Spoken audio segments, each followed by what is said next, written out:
5 to 75% of their capacity. And how would you make that determination, which schools to involve in that process? Ms. Douglas, you're first. Because of the lack of population right now, people are scrambling to get out of here because of the cost of living. I think we need to look at condensing some of our schools. We do have some older schools that need to be remodeled or rebuilt. They would be the key ones to look at closing first if we needed to.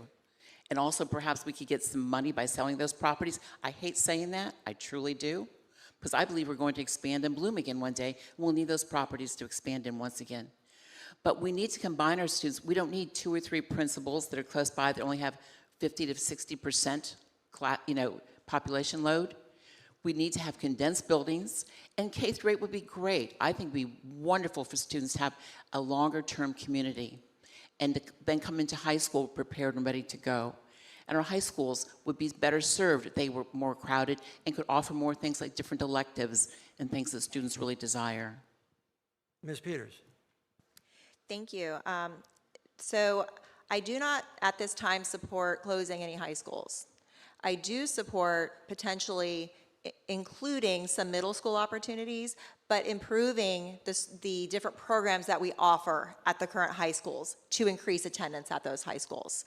Our high schools are larger, they're more spread out, but what we are, and actually already have looked at, are combining and have already created some additional K-8 models. I absolutely support that. People love the community of the K-8 model. I haven't yet to meet anybody who doesn't support that model for their kids, and it does give you more of a community feeling. As far as selling properties, that is a different conversation. We actually like to look at partnering with our local municipalities and community members to see what their use for those properties would be before we look into permanently selling a property that we might need in the future. But certainly, closing some elementary schools in the effort to combine the K-8 models to better serve our community and students. Yeah, so I'm not going to commit or entertain the idea of closing high schools at this point. I would need to see the district's recommendation and the why. I went to the Cross Bayou Listen and Learn session when they were talking about closing that school, and it was heartbreaking. You want to learn empathy, you go be part of those conversations. You listen to the community. Obviously, we're going to look at data. I ran a multi-million-dollar grant through the Department of Juvenile Justice where we had to serve 145 youth per day.